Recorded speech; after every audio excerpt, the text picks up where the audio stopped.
Hey everyone, welcome back to Crypto Cash. Thank you so much for joining me here today. This is your one-stop shop for cryptocurrency analysis, among many other things. And I hope you're having an amazing day, and I want to thank, first of all, Thomas, my patron, for recommending that I cover this here. I really do appreciate you.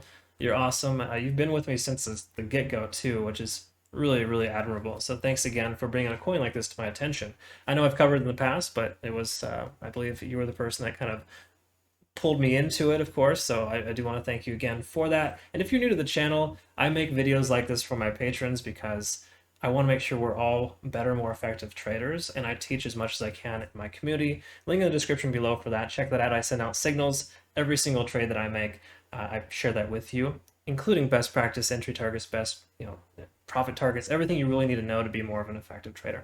So you're in the right place if you are kind of newer to trading. If you're tenured, I think you'll learn a thing or two here, because my goal is to make sure that you become as educated as possible. Okay, now don't take everything I say as gospel, right? I want you to learn as much as you can from as many different people. That's how I got here. In the last 15 years of trading, I've been able to learn a lot from many different people. Yes, I've worked in higher trading, but in this case here, I can tell you that most everything I use is things that I've developed over the years, right? So just keep that in mind. Also note too, I'm not a financial advisor. This is for educational purposes only, and I always recommend you do your own research, but I can confidently say I've had an 80% success rate and things are going very well, all in all, based on the market. And it's not that difficult once you understand it. There's kind of like a little niche that you fully, at one point, it just kind of clicks. Anyways, my goal is to help you get that click, right? Not just the click for the video. Anyways, enough about that. I tend to ramble. I apologize. Let's just go ahead and get to the charts. Let's check out Quant. Let's get to it. All right, folks, let's go ahead and take a look here at Quant. And just before we do, we always look at Bitcoin and Ethereum first to get a baseline of the market so we know exactly what's going on, just so we get a quick understanding of, why this altcoin is doing what it's doing.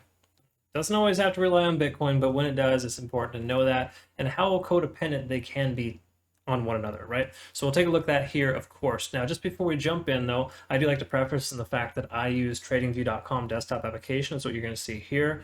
I recommend this over others just because there's a lot more indicators present that you can actually utilize that are beneficial. More importantly, the paid versions are what I'm referring to, because if you just use a free version, you get 2 indicators, and that's a very difficult thing to navigate. This allows you to have a lot more. So I recommend, link in the description below, checking that out for the paid version. It'll give you a full month to kind of see if you like it or not. Check it out, see if you like it. If not, that's okay too. But just know that's kind of what we're going to be using here today. And to specify here with Bitcoin, first and foremost, what we want to look at is a couple of support and resistance levels. Now we'll just start with a one-day chart. A couple things to note. We've got a major resistance at about 46,000, major support at 44,800.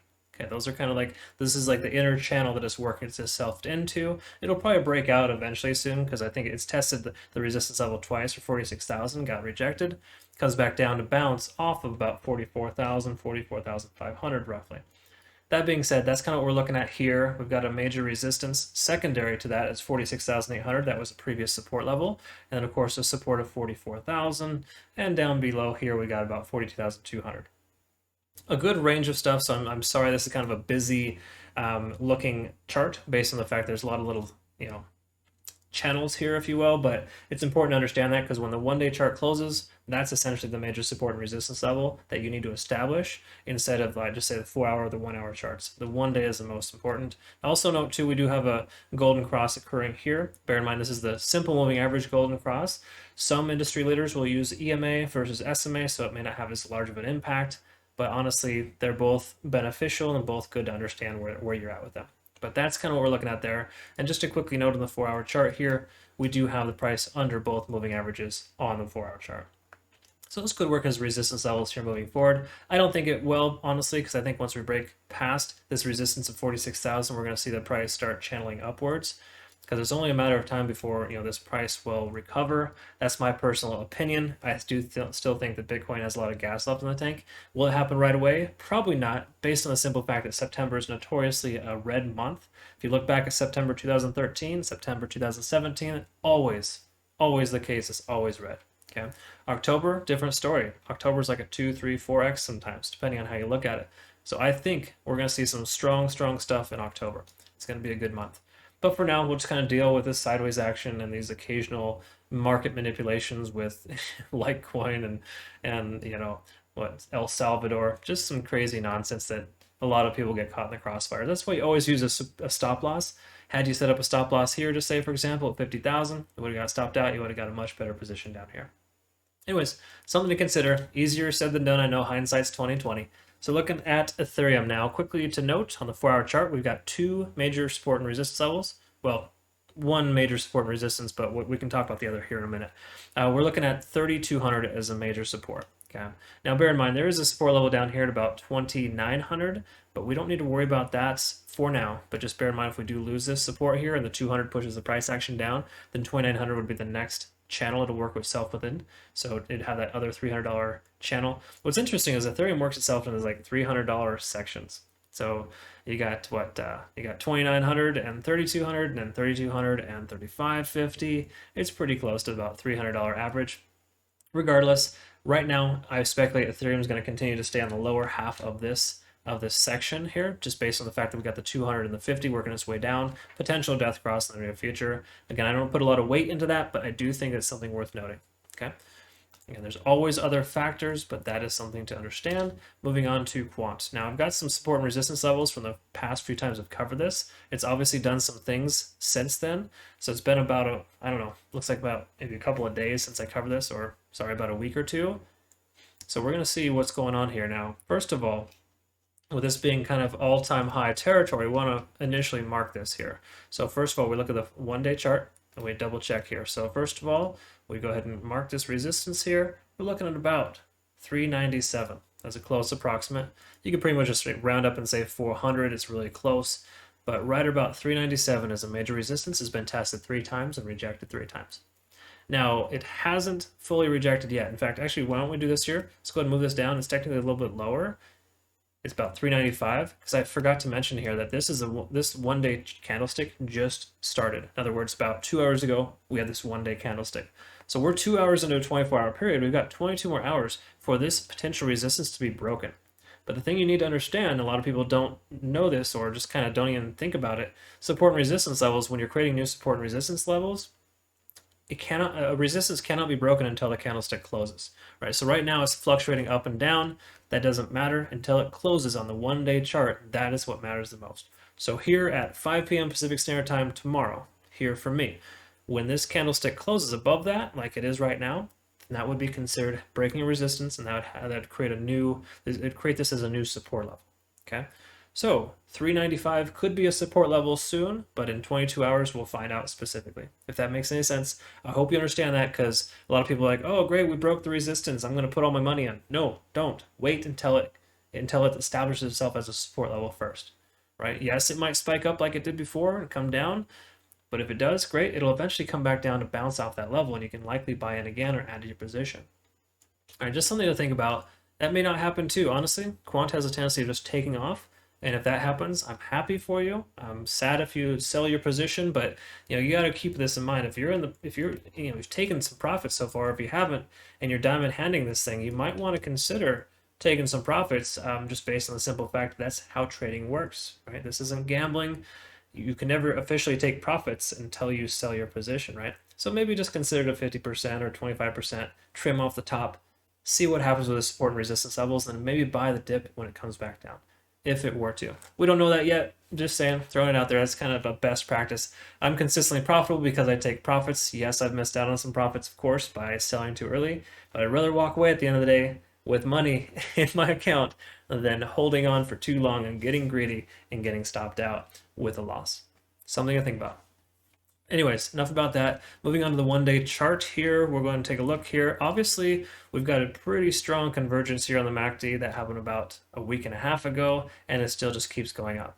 So there's a big catalyst, obviously, to push the price up here on the 5th of September. And what's kind of cool is on the 7th of September, yes, we see a candlestick there. It took about a day for that to happen.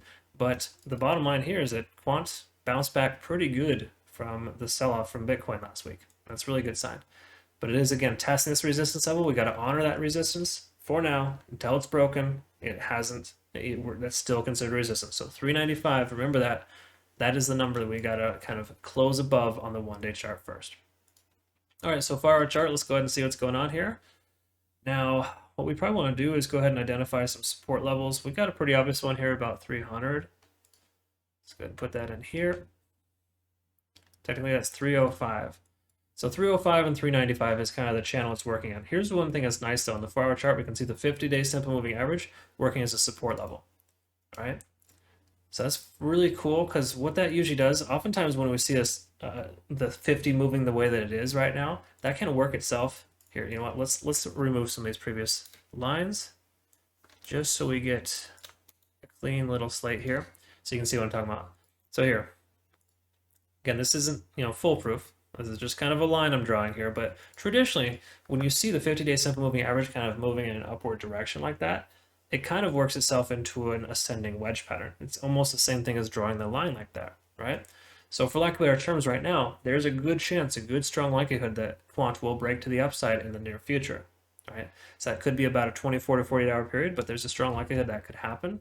So that sentiment alone, if you just look at this and the fact that the resistance of 395 is being tested, there's a good chance it will break, right? So again, these are complementing factors, all positive things here for Quant. And the fact that it broke out here, like look at this, like if we go back to Bitcoin, this is what Bitcoin's done in the last 8 hours. Quant has done this in the last 8 hours, right? That's a great sign. When a coin like this can jump up like that, contrary to Bitcoin just doing a small increase. Again, we got that 2-3x type of scenario here. I think Quant is likely going to break that resistance. All right. So let's go ahead and move on to the 1-hour chart and see. I'm speculating we're above the cloud. Yeah, we just broke above the cloud. So if you're new to the channel, the Ishimoku cloud is a really good indicator of a buy signal, but with good reason. Okay, again, what I want to get at here is that you don't just want to jump in when you see the price above the cloud, right? There's other things as well, but with the fact that we're testing that resistance level and it broke above, that's a great sign. The fact that we are, above the 50-day simple moving average on the 4-hour chart is also a great sign. In the 15 years of trading that I've known, the 50-day simple moving average is a very impactful moving average on the 4-hour chart. Okay, so just keep that in mind. We have that working kind of as a continuous price push, and it's holding the price up. Therefore, I speculate that we're going to see some sideways action here right around the support level. It'll hopefully close above 395 tomorrow at 5 p.m. Pacific, and then continue to start making higher highs and higher lows from there. That's my guess. That's my goal, is to essentially see that happen. Now, with the cloud, if you're new to the channel, just say, for example, you're new to the channel. If you're new to the cloud, what it basically means is when the price breaks above the cloud, it's considered a buy signal. And when it's below, it's considered a sell signal, right? So just say, for example, you were to have gone long right here when the price broke above the cloud. You would have been doing pretty well for yourself by now. You would have actually 2x'd your investment, somewhere in the range of, about 106%. That being said, when the price is above the cloud, it's considered a buy signal. It's below, like this right here, for example, you could have shorted and made a little bit of profit. Again, it bounced off this ascending pattern here, essentially ascending triangle, and it's working itself on the upside. So I just want you to kind of understand that the Ishimoku cloud is a really cool indicator. Again, you don't just use it as the only indicator, but you do want to use it as one that is complementary to other things as well. So I'm seeing a lot of positive here for Quant. I mean, we've got higher highs and higher lows, obviously, here in the last few moments, hours, I guess you could say. Price is above the cloud, price is above the 50 on the 4-hour chart, and it's testing the most recent all-time high. These are all good things for a coin like this, okay? So I would just exercise some caution here. Make sure that you set your stop loss to somewhere in the range of, just say, at least 300. Right? If you're in the profit right now, you take profit. Even if you're not, and you took a position right around 350, consider moving your stop loss up to close to 300. Heaven forbid you get stopped out, you can jump back in your position. But the bottom line here is that with the price being where it's at right now, I think there's a strong likelihood it's going to stay up here, considering how well it's done. I mean, you look at how well it's done since Bitcoin sold off, it's almost like it never happened, right? It keeps pushing. This is what happens with large market capitalization coins. A lot of them are doing that right now, and they're signaling altcoin season. Because what happens is Ethereum is the first one to take off, and it's done that twice already this year. After Ethereum took off, yes, it's kind of going sideways right now. It has to, based on the fact that there's a lot of money that's being pulled out of Ethereum. People are shorting the heck out of it right now. You see all the money transition into the large market capitalization coins, like Quant, Solana, ADA, even BNB is getting some momentum. DOT is another one, of course. But what I'm getting at here is the fact that when these things happen, large market capitalization coins start to get more market capitalization. They start to take off like this right here. It's the same exact thing that happened 4 years ago in September, October of 2017. It's that 4-year cycle that kind of just keeps repeating itself. It's a strange phenomenon, but it happens all the time in Bitcoin or in crypto, specifically Bitcoin being the catalyst, right? Because when Bitcoin goes sideways, a lot of altcoins will take off. Bitcoin's going to take off next month, and therefore it's going to shoot a lot of coins like this much higher. So again, take your profits whenever possible, don't get me wrong, but I do also feel that Quant will likely increase. So, to me personally, I like to buy the top here, maybe trim 20%, 30% of my position, try to buy the dip the next time it comes back down. Now, if this breaks above on the 1-day chart, you'll know at that point if that's going to be the new support or resistance level. Again, 395 is what we're looking for. All right, moving on. Let's go and take a quick look at TD Sequential here. We are at a 9 here. Okay, so this is important to note. If you are new to the channel or just in general, TD Sequential, it's Tom DeMark Sequential. It's basically just a series of candlesticks. If the 4th previous candlesticks is higher or lower, the price counts, the number counts up or down based on that sentiment. So look back here, you see a 1 all the way down to a 9. We had a reset there. So in other words, the 9 stopped counting up. And that basically told us we had market exhaustion. Therefore, the bears are exhausted. We're going to see either a pullback or a sideways action / retracement. So therefore, we saw the price go sideways, right? Consolidated. Here, we see a 1 starting over. After the period of consolidation, we've got the bulls taking control. Price goes up to a 9, and now we're at a 9. Okay. Now, the likelihood of us continuing past 9 is still there. Don't get me wrong. That can still happen. But I think the likelihood is also much lower that it'll continue, and we're probably going to see the price go sideways here for a little while. So I'd actually like for the price to go sideways here based on the fact that we've had such a strong increase in the last 9 hours that unless we see some type of sideways action, we're going to get a retracement and it's going to break this upper, it's going to break through the 50. We don't want that. We want the price to keep moving up. So therefore, a nice period of consolidation for the next 8 to 10 hours would be great. Then we'll see another leg up from there. Right at the same point in which that candlestick is going to close in the 1-day chart, it'll break that resistance, create a support, and we're off to the races. That's what we're looking for. That's what we want to see. Again, will it happen? Hard to say, but I like this here. I like the fact that it pushed up to a 9, right close to its previous resistance, and it's going to kind of hover around here. I hope it goes sideways for a little bit longer, and we can go ahead and see some consolidation. But all in all, yeah, Quant's looking really good. I would, again, just big picture here, if you got a position, move up your stop loss to somewhere in the range of 300. Consider being, make sure you honor the resistance level of 395. Once the candlestick closes above, maybe add to your position because it's a strong likelihood it'll stay above there, right? Now, there's no guarantees in that, but paying attention to things like this has a lot of complementing factors, a lot of things that are working in the right direction, and I really like what I see here from Quant. Okay, so just kind of keep that in mind if you're making an investment. So I would just say be careful, be cautious, be wise, and make sure you are careful there. Oh, and also too, if you like what you see here so far and you like kind of how I analyze my charts, I do this every single day for a lot of coins, and I send out signals to my community members, right? So my patrons, in fact, I made this for one of my community members. I do want to thank you again, Thomas, for recommending that I cover this. This is a really, really cool coin, and I'm very thankful you brought that to my attention quite a while ago. But recently you request that again. I do appreciate that. And my whole point of doing this is to make sure you're more of an informed, better, more effective trader. So, sending you entry points, best practice targets, sell targets, everything you need to know to be a better trader. I share that with my community, and the community is growing rapidly. So jump on in there if you get a chance, obviously. Check out the link in the description below. But that being said, I do want to, again, thank you very much for joining me here today. We'll look forward to seeing you in the next video. Hope you have a great rest of your day. We'll see you then. Take care.